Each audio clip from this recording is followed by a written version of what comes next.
Palagi ka bang nag-overthink? Okay lang naman kung positibo ang ino-overthink mo. Pero kung negatibo ang laman ng ulo mo, hindi na yan mabuti. Your thoughts become your reality. Lahat ng iniisip mo, positibo man o negatibo, ay mararanasan mo sa totoong buhay. Alam mo, hindi lang ikaw ang nag-overthink. Tayong lahat ay nakakaranas ng ganito. Nakakabaliw ang ganitong kaisipan. Kahit maliit na bagay, ay siniseryoso natin. Bumubuo tayo ng negatibong senaryo sa ulo natin. Ang nakakatawa pa, hindi lahat ng pinag-iisip natin ay mangyayari. At kung mangyayari man, ay hindi gaanong malala. Ang iniisip kasi natin palagi ay yung malalang mangyayari. Pero huwag kang mag-alala dahil hindi ka nag-iisa. Hindi ka talaga nag-iisa. At hindi ka ipinanganak na ganyan na lang palagi. Nagiging ganyan ka lang dahil sa mga nakikita mo sa iyong paligid. At naging habit mo na rin. Nabubuo ito dahil sa mga nararanasan mo sa buhay. Kung palagi ka lang nakakaranas ng problema, malamang negatibo rin ang papasok sa ulo mo. Kung hindi tayo ipinanganak na ganito, ibig sabihin na kaya rin natin itong mabago. Kung gusto mong itigil ang labis na pag-iisip, i-identify mo muna kung ano ang dahilan ng sobra mong pag-iisip. At kung alam mo na ang dahilan, dapat baguhin mo na ang iyong mindset.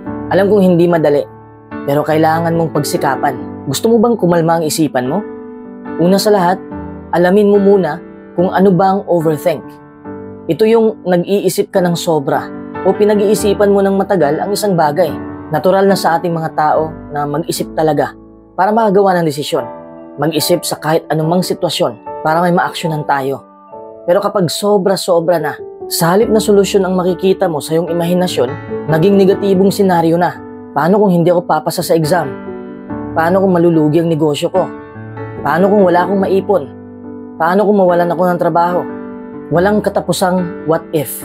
Paano na lang kaya kung mangyayari talaga yung mga iniisip mo? Sa isipan mo pa lang, natatakot ka na. Paano na kaya kung mangyayari na talaga? Siguradong hindi ka na magalaw. Lahat naman tayo ay ganyan eh. Ako rin ay hindi exempted sa ganitong sitwasyon. Naranasan ko ng mag-alala at na-stress dahil mahilig din akong bumuo ng malalang sitwasyon sa isipan ko. Pero ang nakakatawa pa doon, yung mga iniisip ko noon, hindi pala nangyari ngayon. Nasasayang tuloy ang aking lakas at oras sa mga panahong yon. Pero may mga taong nahihirapang kontrolin ang isipan nila. Palagi silang nag-aalala sa kinabukasan nila. Palagi silang nag-aalala sa mga hindi nila nagawa noon. Nag-iisip ka rin ng sobra kung ano ang iniisip ng ibang tao sa'yo. Pero sa katunayan, wala naman talagang masamang iniisip ang mga tao tungkol sa'yo. Akala mo lang yon. Sa pag-o-overthink mo, pilit mong hinuhulaan ang kinabukasan mo. Pilit mong inaayos ang nakaraan mo. Iniisip mo na rin ang mga taong walang pakialam sa'yo. Lahat ng yun ay ilusyon mo lang. Ang nakaraan ay wala na. Ang kinabukasan ay wala pa. Ang mga taong nakatingin sa'yo ay walang pakialam sa'yo. Don't let your negative self-talk build up in your mind. Sabi ko nga kanina, ang labis na pag-iisip ay makakabuo ng problema na hindi naman umiiral. Napakasakit, di ba? Palagi mo kasing inuulit-ulit ang siklo ng iyong isip hanggang sa napaparalisa ka na. Hindi ka makakausad. Hindi ka makakatulog ng maayos. Nakapikit nga mga mata mo, pero mulat ang iyong isipan. Ito rin ang dahilan ng pagkatakot. Hindi ka na kumikilos kasi nga takot kang magkamali. Pero alam mo, mas mabuti pang magkamali sa pagkilos kaysa sa wala kang kinikilos. Paano mo malalaman kung mali ba yun o hindi? Kung wala kang ginawa. Kung may nagawa ka mang mali, at least alam mo na mali pala yun at hindi mo na uulitin pa. Mahirap i-shutdown ang utak natin. Araw-araw umaandar. Kung ano-ano na lang ang pumapasok. Ang malala pa, pinaniniwalaan natin ang lahat ng pumapasok sa isipan natin. Kaya ang daming tao sa mundo ang nadidepress. Ang daming na-stress. Ang daming sumuko sa buhay. Tanungin nga kita, bakit labis kang nag-iisip? Kailangan mo muna yung sagutin bago mo makontrol ang iyong isipan. Labis kasi akong nag-iisip kasi napakatindi ng problema ko. Eh ano ba ang problema mo? Kailangan mong alamin ang ugat ng pangyayaring to. Hindi mo ito maitigil kung mga sanga lang ang binabali mo. Dapat patayin mo ang mismong ugat upang hindi na ito tutubo pa. Siguro labis kang nag-iisip dahil insecure ka.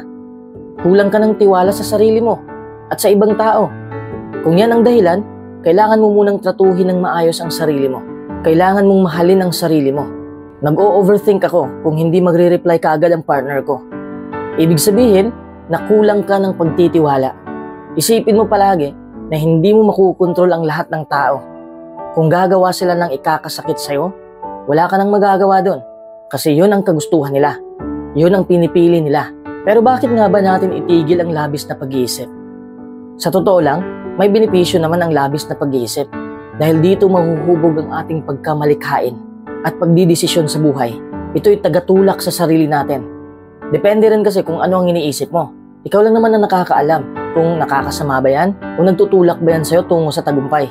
Pero kung ikaw yung tipo ng tao na negatibo lang ang binubuo sa isipan, hindi ka talaga magtatagumpay. Imbis na itulak ka nito sa tagumpay, ihuhulog ka nito sa bangin. Overthinking is not rational and it's not part of a larger strategy. Mas lalabo pa ang pananaw mo sa buhay. Ito pa ang maging dahilan ng iyong pagkabagsak. Oo, babagsak ka physically. Manghihina ka. Tataas ang level ng stress hormones. Hindi ka makakatulog. Mawawalan ka ng ganang kumain. Magkakasakit ka. Maikli na nga ang buhay, mas pinapaikli mo pa. Literal na mababaliw ka. Kung hindi mo mapigilan to, ikaw ang lalamunin nito. Utak at katawan mo ang maapektuhan. Maawa ka naman sa sarili mo. Paano ko ba ito mapigilan? Hindi lang naman ikaw ang nagtatanong yan. Halos lahat nagtatanong. At halos lahat walang nakukuhang sagot. May nakakaalaman sa sagot, hindi pa rin ikinapit sa kanilang buhay. Kaya wala pa rin nagbago. You can control everything in yourself. Uulitin ko, hindi mo makukontrol ang panlabas na bagay. Pero makukontrol mo ang panloob na bagay. Ang panloob na ito ay ang iyong isipan at ang iyong emosyon. Kung gusto mong mawala ito, harapin mo ito. Huwag kang matakot sa mga naririnig o nakikita mo sa iyong imahinasyon. Kapag nakaharap mo na sila, gawin mo ang 9 na bagay na ito. Number 1, alamin mo kung kailan ka mag-overthink. Kadalasan ay nag-overthink ka kung ikay nag-aalala at na-stress, lalo na kung may pinagsisisihan ka. Kaya ito ang dapat mong tandaan. Sa oras na may mangyaring hindi maganda, kontrolin mo na kaagad ang iyong reaksyon. Dahil alam mo na dito mabubuo ang overthinking. Ang pag-aalala mo naman ay hindi dahil sa isang bagay, kundi nag-aalala ka lang sa pagkatao mo. Kulang ka kasi ng tiwala sa iyong kakayahan, kaya mas nananaig ang iyong takot. Number 2, magtiwala ka sa kakayahan mo. Hindi ka mahinang nilalang.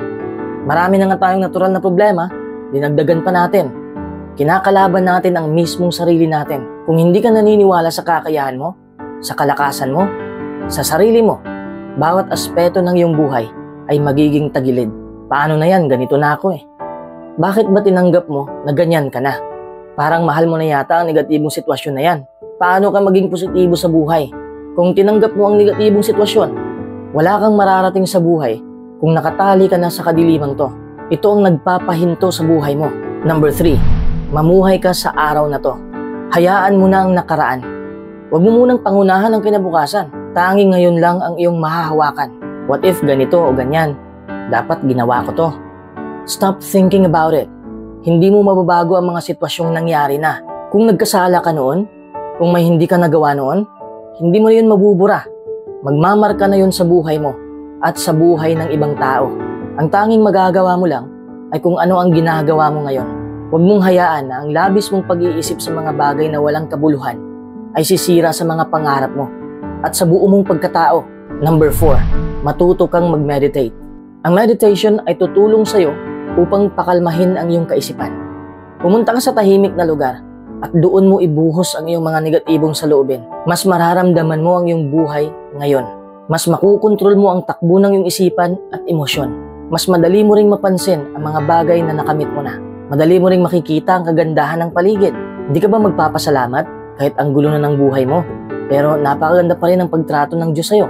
Dahil sa meditation, mabubuksan ang iyong kamalayan. Sanayin mo ang iyong isipan na bigyang pansin ang araw na ito. Number 5, kontrolin mo ang iyong emosyon. Ang pagsubsob sa sarili mo sa mismong araw ngayon ay hindi ibig sabihin na isubsob mo rin ang negatibong kaisipan sa ulo mo. Ibig sabihin na kumalma ka lang upang madali mong maunawaan kung anong dahilan ng kanilang paglabas para mas madali mo itong matanggal. Kung nababalisa ka, hanapin mo ang dahilan. Harapin mo ang mga ito. Huwag mong iparamdam sa mga ito na takot ka. Alam mo, ang kalaban mo ay ilusyon lang. Number 6, lahat ng problema ay may solusyon. Kahit anong problema, may solusyon. Maniwala ka man o hindi, may solusyon talaga ang lahat. Alamin mo kung ano ang problema mo. At doon ka mag-focus sa solusyon. Mahirap gawin yan, lalong-lalo na kung mabigat ang problema natin. Mas madaling mag-focus sa problema, di ba? Walang ka-effort-effort. Pero wag kang magpapatalo. Ikaw ang driver ng iyong buhay. Kung ang dahilan ng labis na pag-iisip mo ay stress sa trabaho, siguro oras na para humanap ka ng ibang trabaho. Hindi pwedeng reklamo ka ng reklamo sa trabaho mo, pero hindi ka pa rin umalis. Araw-araw ka na lang bang ganyan? If you're not where you want to be in life, then do something to change your path. Kung sa tingin mo'y nawawala ka na sa tamang landas, oras na para bumalik ka na sa tamang landas. Alam mo na ngang nasa mali kang lugar, bakit ka pa magpapatuloy? Kailangang matapang ka sa iyong paglalakbay. Walang tao ang makakapagpabago ng iyong buhay. Ikaw lang ang makakagawa nun sa sarili mo. Hanggang payo lang ako. Ikaw pa rin ang kikilos. Number 7, huwag kang matakot. Halos lahat gustong magbago, pero takot sila sa mga dapat gawin para magbago. Takot mabigo, takot malugi, takot sa opinyon ng ibang tao, takot magkamali. Hanggang sa ang takot na ito ang pumipigil sa kanilang paglalakbay. Lahat na lang ng nakikita nila ay hindi tama. Kahit anumang mangyari, gumawa ka ng aksyon. Ito lang ang tanging paraan para makarating ka sa dulo. Sabi nga ng Nike, just do it. Sabi ng Adidas, impossible is nothing. Don't be afraid to take that baby step. Number 8, magtanong ka ng tama. Marami kasi sa atin ay nakakakuha ng maling sagot dahil sa maling katanungan. Bakit niloko ako ng partner ko? Tanong pa lang, mali na. Bakit? Lahat ng sagot dyan ay mga negatibo. Pangit kasi ako. Mahirap lang kasi ako. Simple lang kasi ako. Imbis na solusyon ang iyong makukuha, problema pa ang naging resulta. Mas lalong bumaba ang iyong self-esteem. Palitan mo ang tanong ng, bakit nakaka-attract ako ng manlulokong tao? Diyan mo maiisip na may pagkukulang ka rin. Maiisip mo na may kailangan kang baguhin sa sarili mo. If you want a better life, a better partner, then make yourself better first. When you ask questions that allow you to make changes to your own behavior and move forward in a healthier manner, you can reduce overthinking and improve your life. Number 9, kaya mo itong mapahinto. Oo, kayang-kaya mo. Tayong lahat kaya natin. Hindi ito swerte-swerte lang. Sabi ko nga kanina, hindi tayo ipinanganak na ganito kaagad. Nag-o-overthink tayo dahil sa mga nakikita natin o naririnig natin sa paligid natin. Halimbawa, kung palagi kang nakarinig ng taong palamura, matututo ka ring magmura. Noong bata pa tayo, wala tayong alam sa mga bagay-bagay sa mundo. Ibig sabihin, na kaya rin nating tanggalin ang negatibong pag-iisip natin. Kailangan natin ng sapat na lakas, tapang at determinasyon. But it also takes the right set of tools. Kailangan mong malaman kung ano ba talaga ang layunin mo sa mundo. Layunin mo bang ganyan na lang palagi? Gusto mo ba ng ganyang buhay? Alam kong hindi. Kaya kailangan mong umaksyon. Learn how to navigate pain and anxiety rather than avoiding or suppressing it. Harapin mo ang negatibong takbo ng iyong isipan upang madali mo itong maitakwil. Lahat ng hadlang sa isipan mo ay madudurog mo. Pangako ko sa'yo, kapag napahinto mo na ang labis mong pag-iisip at maging normal na ang takbo ng iyong isipan, maging mas masaya ka na, mas kalmado, mas makakaakit ka pa ng mga positibong tao. Hindi mo man makukontrol ang nangyari sa paligid mo, pero makukontrol mo ang nangyayari sa kalooban mo. Kung tratuhin mo ng maayos ang iyong sarili, maging mas maayos ang resulta ng iyong buhay.